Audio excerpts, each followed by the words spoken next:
wangu, mabaya yote yanashuka. Nani atasimama mbele zako? Sijaona kama wewe, sijaona kama wewe, mbali wa mbingu na nchi. Roho yangu yakusifu wewe Mfalme, kwa jina lako Bwana wangu. Mabaya yote yanashuka, mabaya yote yanashuka. Nani atayesimama mbele zako? Sijaona kama wewe, Muumbaji wa mbingu na nchi. Roho yangu yakusifu, roho yangu yakusifu wewe Mfalme, kwa jina lako Bwana wangu. Mabaya yote yanashuka, mabaya yote yanashuka. Nani atayesimama? Nani atayesimama mbele zako? Mungu mmoja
nini? Bali wewe Bwana Yesu ukaseme ya kwako yakanyamaza.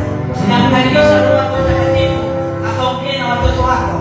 Asante Bwana Yesu kwa maana wewe ni mwaminifu, katika jina la Yesu. Haleluya. Amen. Haleluya. Amen. Bwana Yesu asifiwe. Kuna mmechoka. Haleluya. Amen. Somo letu la leo linasema nafasi ulioibiwa. Nafasi ulioibiwa. Nafasi yako ambayo imeibiwa. Haleluya. Nafasi imebeba utambulisho wa mtu. Nafasi imebeba utambulisho wa mtu. Kwa mfano daktari, wakili, mchungaji na watu mbalimbali, sekta mbalimbali.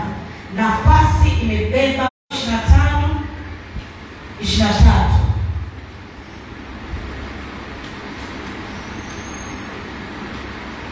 Mwanzo 25, 23.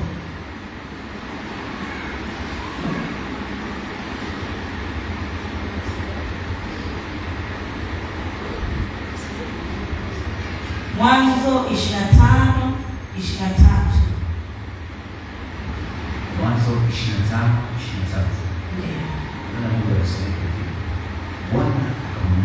Bwana akamwambia, mataifa mawili yako tumboni mwako. Mataifa mawili yako tumboni mwako. Na kabila mbili za watu watafarakana tangu tumboni mwako. Na kabila mbili za watu watafarakana toka tumboni mwako. Kabila moja litakuwa hodari kuliko la pili. Kabila moja litakuwa hodari kuliko la pili. Na mkubwa atamtumikia mdogo. Na mkubwa atamtumikia mdogo. Haleluya. Haleluya. Haleluya. Na mkubwa atamtumikia mdogo. Nafasi ya watu zimeibiwa. Tunaona hapa Esau na Yakobo. Sio kama Yakobo alistahili kupewa nafasi ile. Haleluya. Sio kama Esau akupata nafasi au akubarikiwa kuingia katika ile nafasi. Akukaa katika nafasi yake, ndio maana nafasi yake ikachukuliwa. Haleluya. Hello. Amen. Nafasi ukikaa vibaya, nafasi yako inaibiwa. Ndio maana toka tumboni Mungu alijua kuna mataifa mawili ambayo yanapigana. Haleluya.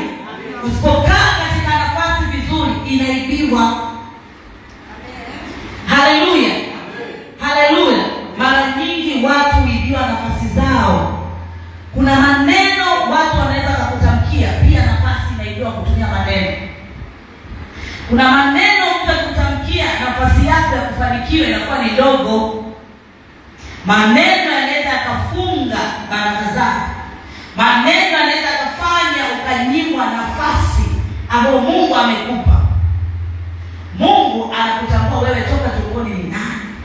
Utakuwa nani kama alivyowatambua watu toka tumboni. Haleluya. Haleluya. Nafasi usipokaa vizuri, lazima adui huwa anaingia kuiba nafasi ya mtu. Maneno ambayo umelelewa aidha toka mtoto au hata sasa hivi mtu mzima unayatengua. Toka umezaliwa umetengua. Toka umekuwa mpaka sasa hivi unatengua. Yanakunyima kuingia katika nafasi ambayo Mungu amekupatia. Haleluya. Amen. Haleluya. Amen. Watu unakuta wanazamisha kazi kwa sababu ya kuibiwa nafasi zao. Nafasi ya mtu ilikuwepo kuwa cheo kikubwa, lakini inaibiwa. Haleluya. Amen. Haleluya. Twende tuone Wafalme wa kwanza. Wafalme wa kwanza sura ya kwanza mstari wa 5 mpaka wa 14. Wafalme wa kwanza mstari wa kwanza sura ya kwanza mstari wa 5 mpaka 14.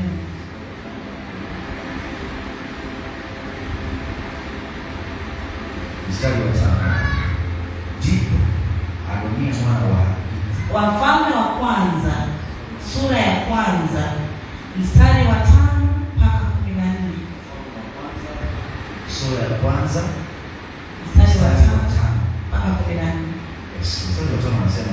Ndipo Adonia mwana wa Hagiti Ndiyo. akatakabari, akasema, mimi nitakuwa mfalme. Akajiwekea tayari magari. Hapo kwanza kuna watu wanajinadi kwenye nafasi ambayo sio ya kwake. Haleluya. Kuna mtu Mungu hajampa nafasi, lakini tayari ameshaimilikisha nafasi ya mtu mwingine. Haleluya. Tuendelee. Akajiwekea tayari magari na wapanda farasi na watu 50 wapige mbio mbele yake. Mstari wa 6. Tena baba yake hakumchukiza wakati wote kwa kusema, mbona umefanya hivi? Kisha alikuwa mtu mzuri sana, naye alizaliwa baada ya kusali. Mstari wa 7. Akashauriana na Yoabu mwana wa Seruya na Abiathari kuhani, nao wakamsaidia Adonia, wakamfuata. Mstari wa 8. Ila Sadoki kuhani na Benaya mwana wa Yehoyada na Nathan nabii na Shimei na Rei na mashujaa wa Daudi, hao hawakuwa pamoja na Adonia. Adonia akachinja kondoo na ng'ombe na mvinoo karibu na jiwe la Zoheleti lililo karibu na chemchemi Rogeli. Akawaita ndugu zake wote, wana wa mfalme na watu wote wa Yuda, watumishi wa mfalme. Mstari wa 10. Kabla ya hapo tunaona huyo alikuwa tayari ameshajimilikisha nafasi ambayo Bwana hajampa. Haleluya. Akaita ni watu kwa ajili ya kuonekanika yeye amepewa nafasi na Mungu. Kumbe ilikuwa nafasi yake. Mchana wa leo Mungu akakupe mtu wa kukutetea katika nafasi yako. Naomba Mungu akalete mtu wa kukutetea ili nafasi yako irejee. Haleluya. Tuendelee. Mstari wa 10. Ila Nathan nabii na Benaya na mashujaa na Sulemani, haleluya, nduguye, hawaita hawa. Ndipo Nathan akamwambia Bathsheba mamaye Sulemani, akasema, je, hukusikia ya kuwa Adonia mwana wa Hagiti anamiliki na bwana wetu Daudi hana habari? 12. Haya basi, nikupe shauri, tafadhali upate kuiokoa roho yako na roho ya mwanao Sulemani.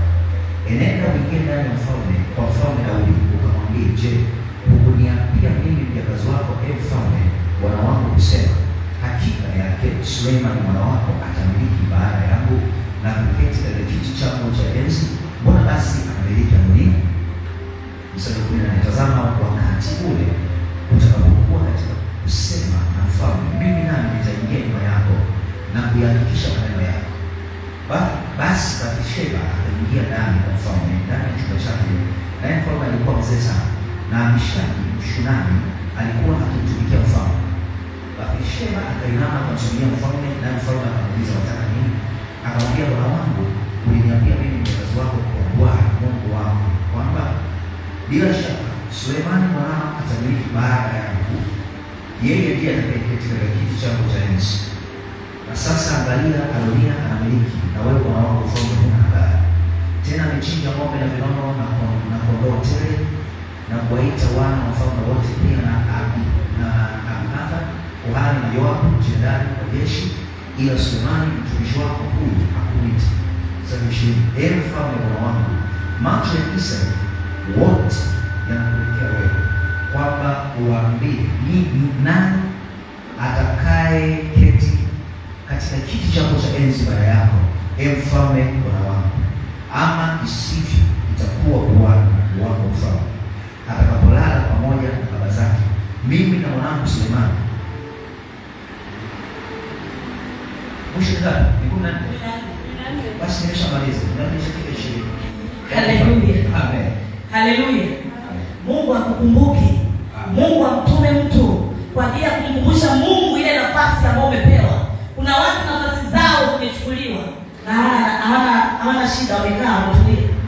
Kuna watu hawana watetezi. Mwambie Mungu akukumbuke. Mwambie Mungu aikumbuke hiyo nafasi. Tunaona nafasi ya Solomoni ilikuwa imesaulika. Haleluya. Nafasi yake singekuwa yule mama yake kumtetea, kama ile nafasi singekuwepo. Haleluya. Haleluya. Amen. Twende tuone kuna sehemu 3 za watu katika nafasi. Kuna sehemu 3 katika nafasi. tumkumbushe Mungu, kuna nafasi kwenye ndoa, kuna nafasi kwenye uzao, kuna nafasi kwenye huduma, kuna nafasi kwenye mashirika, kwenye kazi, kwenye biashara. Watu wanaweza wakawa wanakutoa katika hizo nafasi. Nafasi yako itakuwa mkurugenzi, lakini watu wanazima ile nafasi. Nafasi yako ilikuwa wewe mchungaji mkubwa, watu wanakutoa katika ule uchungaji. Haleluya. Watu wanakutoa katika ile nafasi. Lazima tumwombe Mungu atutetee, atupe mtu wa kutukumbuka. Haleluya. Amen. Kuna sehemu tatu za watu katika nafasi. Ya kwanza, kuna watu waliofichwa kwenye eneo la nafasi. Kuna watu waliofichwa kwenye eneo la nafasi. Hawa ni watu ambao hawajui nafasi zao ziko wapi. Hawa ni watu hawajui nafasi zao ziko wapi. Ni watu ambao waliofichwa katika nafasi zao. Ni watu waliofungwa kama kwenye magereza. Ni watu ambao kwenye giza, kwenye darkness, hawajui. Wapo tu. Anaona ni sawa, kila kitu it's okay. Ni sawa. Lakini kumbe nafasi yake imefichwa. Haleluya. Amen. Haleluya. Amen.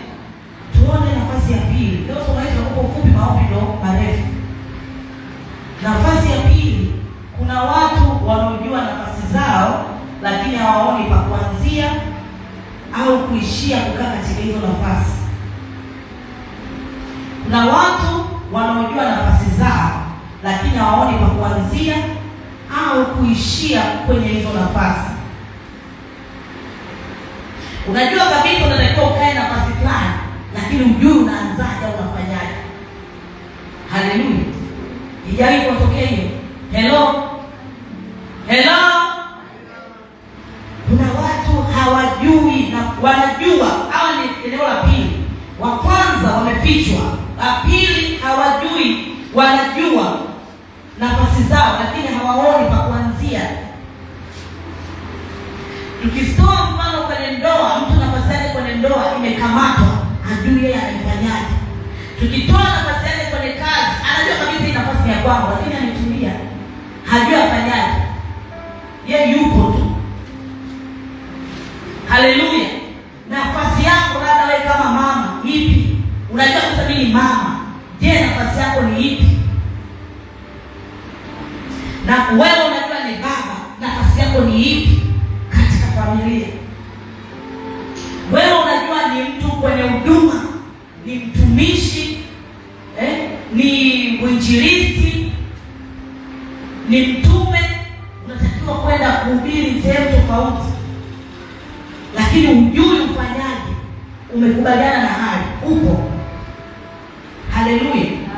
Wewe kama ni mwimbaji, unajua nafasi yako ya uimbaji, lakini umekaa. Wewe kama ni muombaji, unajua ni nafasi yako ya uombaji, lakini hujui cha kufanya. Upo. Siku za kuja kwenye ibada huonekaniki. Siku za kutakiwa kufanya kazi huonekani, hupo, hueleweki. Haleluya. Haleluya. Hiyo nafasi yako unaijua ni nafasi yako. Nikisema mimi najua ni nafasi yangu ilivyo, alafu nikasema sijui naifanyaje kazi, sitakuwaje sasa? Haleluya. Lazima tuwe na mamlaka. Lazima tujue nafasi ambazo Mungu ametupa.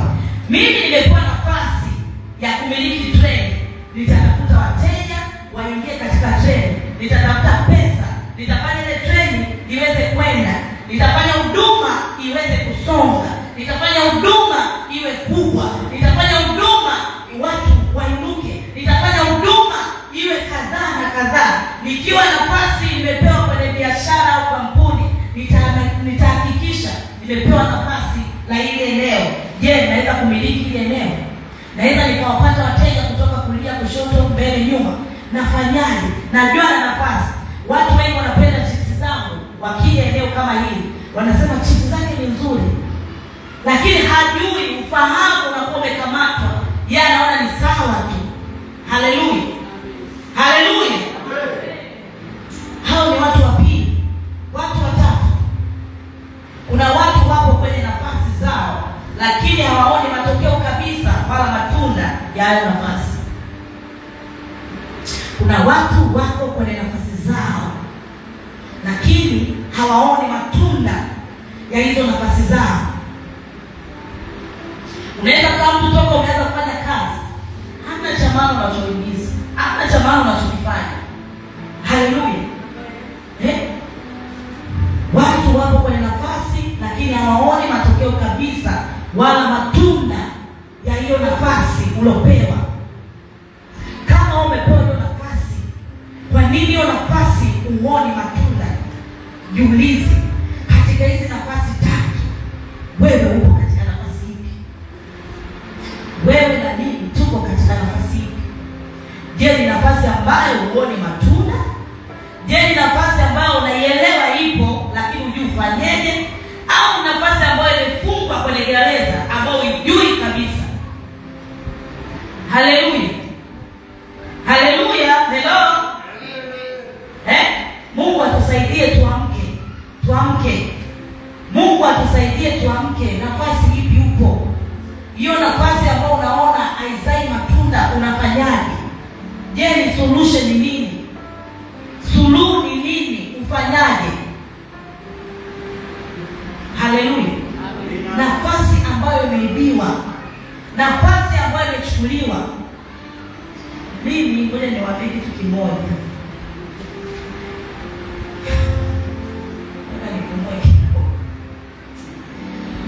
Usipokaa vizuri kwenye nafasi, ndio utakuwa kwenye hii namba 2. Kuna watu wanaojua nafasi zao lakini hawajui waanzie wapi. Haleluya. Mimi nakumbuka miaka 3 iliyopita nilikuwa naambiwa sana nitapelekwa madhabahuni mbele, lakini miaka 3 Mungu bado alikuwa ananipitisha. Na kuna wengine bado waliona kama nafasi niliyopewa ilikuwa sistahili. Kumbe ni Mungu mwenyewe tu. Haleluya. Je, wewe uko nafasi gani? Uko nafasi gani ambayo Mungu amekupa? Ni ambao umefungwa kwenye gereza, ni ambao unaijua lakini hujui ufanyeje, au ambao haizai matunda kabisa? Ipo lakini haifanyi kazi. Umepewa huduma ya kufanya kazi, haifanyi kazi. Itafanyaje kazi wewe uko huko maili mbili? Umepewa kazi ya kuhudumia watu, unazunguka, haupo madhabahuni. Itafanyaje kazi? Utaonaje matunda? Utaonaje yale matunda? Ili uweze kuona yale matunda, ili uweze kuona ile nafasi inafanya kazi, lazima uifanyie kazi. Haleluya. Haleluya. Hapo ndo tunakufia. Nakumbuka mimi wakati naacha kazi, familia yangu nikasirika sana. Na sikuelewa kwa nini nilikuwa naacha kazi. Nikifanya biashara zilikuwa zinaporomoka. Yaani madeni ndio usiseme, yalikuwa mpaka nikiona simu vinayogopa. Haleluya. Kumbe Mungu alikuwa hataki vile vitu nilikuwa navifanya, alikuwa anataka nikae kwenye nafasi ambayo anataka niwepo. Sasa nilikuwa kwenye gereza au nilikuwa naijua au sijui? Wakati huo nilikuwa sijui. Je, wewe ambao unaijua hujui unafanyaje? Unalifanyaje kazi? Au wewe ambao uko kwenye nafasi lakini hauoni matunda? Mimi naenda kanisani kila siku, mimi natoa sadaka, mimi nahubiri, mimi nafanya matendo yote ya Mungu, lakini bado hatuzai matunda. Tunafanyaje? Haleluya. Haleluya. Ni jambo gani la kufanya ili tuzae matunda, ili Mungu akatupeleke katika zile nafasi?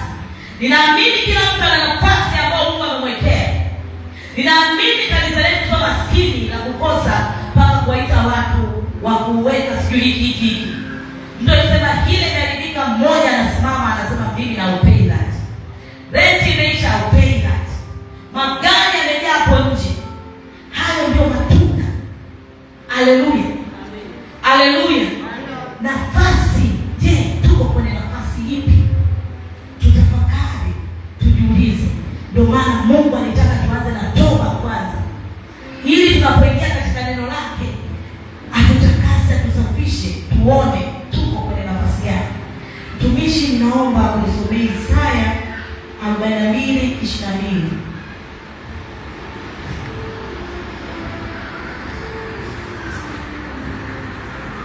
Isaya 42:22. Neno la Mungu linasema hivi, lakini watu hawa ni watu walioibiwa na kutekwa. Lakini watu hawa ni wale walioibiwa na kutekwa. Yamkini wewe unaweza ukajiona uko sawa kabisa, kumbe ndio umetekwa. Haleluya! Hakuna aliye mkamilifu.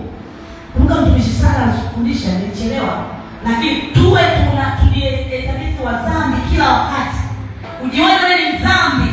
Utakapojiona wewe ni mdhambi, ndipo utakuwa unaweza kuomba toba kila wakati. Nilimsikia mtumishi mmoja Tili Joshua, kila wakati, dakika, nusu saa, dakika alikuwa anaomba toba. Nilikuwa najitafakari na kuuliza, huyu ni neema yake kuwa mtumishi mkubwa sana? Ni upako wake kuwa mtumishi hivi? Karama yake hiyo ya unabii imekuwaje? Yani akitabiri kitu kinakuwa hapo hapo, akishika tumbo hivi mtoto anacheza kisi na hapo anageuka, unaona kabisa tumbo linafanya. Haleluya, haleluya, amen. Watu wameibiwa, watu wamewekwa kwenye magereza. Yamkini tunaweza tukajiona tuko sawa, ukajiona tuko sawa kabisa, tunafanya haya matendo ya Mungu, tunafanya kila kitu tunachostahili, lakini ni wapi? Question mark. Where tunatakiwa tuvuke? Where tunatakiwa tufike sehemu ya kufika? Karama yako ya kusafiri nchi za nje kwenda kutoa neno imesaka. Karama yako ya kufanya huduma kubwa kwa watu mbalimbali, viongozi mbalimbali, imesaka. Ni wewe uko na nafasi ipi katika hizi tatu? Katika hizi tatu tafakari. Ya kwanza, ya pili, ya tatu. Uko kwenye nafasi ambayo unaijua, lakini inaweza kutumia. Uko kwenye ya pili ambayo nafasi unaielewa, lakini hujui wa kuanzia wala wa kuishia, au ambayo iko gizani kabisa, hujui kama hii nafasi. Halo? Amen. Halo? Amen. Watu hatutaki kufanya utaratibu Mungu anataka. Mungu atusaidie. Mimi nisaidie mpaka naona kama Mungu anisikii. Mungu ananisikia sana, sote anasikia kila mtu. Lakini sasa hivi unaweza kuuliza maswali mpaka ukaamka unaona anachoka huko mbinguni, anasema imani inakuwa tena inashake. Nafasi umepewa, unajua kabisa Mungu amekwambia acha kitu hiki, fanya hivi. Sasa tuko wapi? Tuko wapi? Unajua jana wakati niko pale tunaomba, nikasikia somo, nimepewa somo. Nikajiuliza, kwa nini kesho napewa nafasi ya kuhubiri? Nikaipotezea ili andiko. Nikaja nikamwona mtumishi, ninaondoka, alikuja jana. Akaniambia utasimama kesho. Utasimama kesho. Nikabidi nicheke. Akaniuliza, utasimama kibovu au utasimama kwenye nini kuhubiri? Nikamwambia sema wewe. Aliponiambia utasimama kwenye hili, nilicheka. Nikasema amina. Kwa sababu Bwana alishanipa somo tayari pale wakati nimekaa. Haleluya. Amen. Haleluya. Amen. Tujue nafasi zetu, tujue tuvuke. Tunaposikia au tunapoona hatuvuki, inakatisha tamaa, inavunja moyo. Wewe umeshaambiwa na Mungu amekuita kwenye eneo fulani. Kwa nini unataka kufanya kazi? Kwa nini unataka kumtumikia huyu Mungu? Kwa nini unafanya mzaa? Wakati wote ni mzaa. Wahi mzaa mbele za Mungu. Wahi tunafanya mzaa. Utii haupo. Kwa nini? Tunaingia tu madhabahuni, lika baba, lika baba, lika baba, lika baba. Tunafanyaje? Unakutana na wachungaji wengine wana maringo, wanakuambia karama hii nimeipata kwa gharama. Sio kama nimeipata tu nimeamka from nowhere. imekuja, ipo, imewekwa, lakini gharama alogharamia unaijua? Kama ni ya Mungu, amegharamia kwa Mungu, ina maana kuna mambo mengi, kuna kifungo, kuna maombi, kuna vitu tu, kuna sacrifice in short. Hiyo ndio watu wengi hawajui. Sacrifice kwa Kiswahili nini? Sadaka. Kama sadaka, lakini si sadaka. Sijui nisemaje. Sacrifice. Lazima ujitoe kwenye sacrifice. Kama Yesu alipojitoa msalabani kwa ajili yetu sisi, tunakwama wapi? Tunashindwa nini? Nafasi zetu zimeibiwa. Nafasi zetu zimechukuliwa. Hatustahili kuwa katika hizi nafasi. Sisi ni wa international. Haistahili wewe kufanya biashara hiyo unaofanya. Haustahili. Wewe ni mlokole. Mlokole unaomba Mungu aliye hai. Mungu ajibie kwa moto.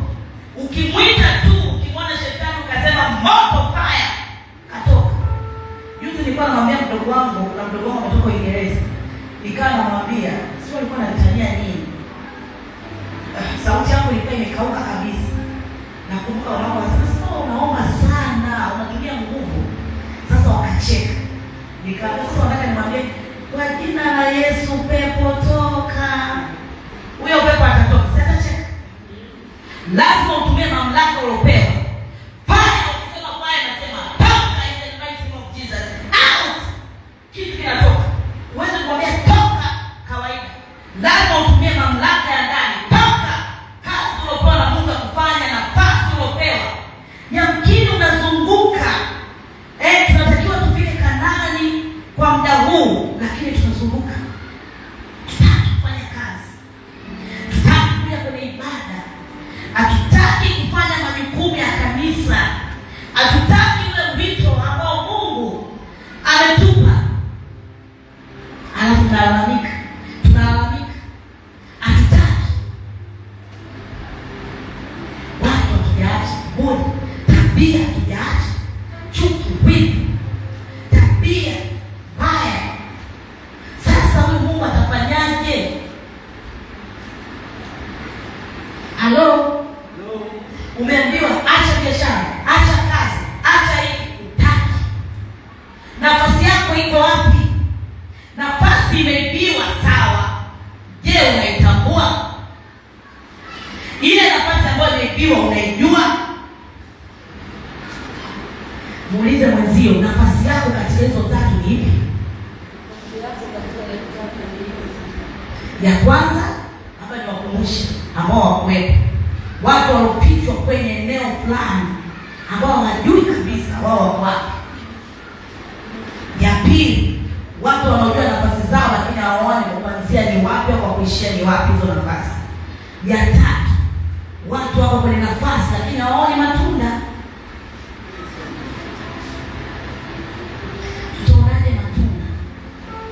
Tutaonaje matunda? Matunda tunayaonaje? Usimwangalie mtu kwenye kuvuka. Kuna msemo upendo wake ananiambia kila siku. Unasema walokoka. Unasema ndio msemo. Walokoka. Jesabia umeokoka peke yako. Si ndio? Usisabia umeokoka na wenzako. Unaweza ukasema uko njia moja, kumbe uko njia tofauti. Akakuangusha, ikawa anguko. Fanya Mungu alichokuambia. Kaa katika nafasi ili ujue nafasi yako ipi, uzae matunda. Tunahitaji matunda. Tunahitaji kustawi. Tunahitaji kuvuka. Tunahitaji kufika. Tumeambiwa wana wa Israeli walifika miji kuu Kanaani. Mungu atusaidie. Mimi na wewe, je, tunafika? Watu ni wepesi kujihukumu au ni wepesi kuona kwamba anajihesabia haki, kwamba mimi ni mtakatifu, mimi sina dhambi, mimi nitafika, mimi Mungu ndo ananisikia, mimi Mungu ndo anafanya sijui nini. Tunafika. Wana wa Israeli wenyewe Haya, Musa mwenyewe alikuwa anapanda kuongea na Mungu face to face, lakini hakufika. Je, matendo yetu tumeyaikaje? Tunafanyaje? Leo ninataka tuombe ili Mungu akutoe huko ulipo. Mungu akuweke katika nafasi unayostahili kuwepo. Utoke katika hilo gereza. Tutoke katika hayo magereza. Mungu akatutoe sasa, akatupeleke kwenye nafasi ambazo tunatakiwa tuwepo. Nafasi ambazo adui ameziiba. Yamkini tunajua hizo nafasi ni za kwetu. Kumbe sio hizo Mungu alizotuandalia. Zipo nafasi kubwa serikalini, watu wakubwa, watu wa kuitwa na watu wakubwa. Wewe ni mtu mkubwa, huwezi kutembea na vitu vidogo. Lazima utembee na double, TDS, triple. Tusimame. Leo tunaenda kuangusha magereza ambao nafasi yako aloiba. Kwanza, kabla tujaingia kwenye maombi ya makubwa, kwanza nataka tuanze maombi ya kuombea viti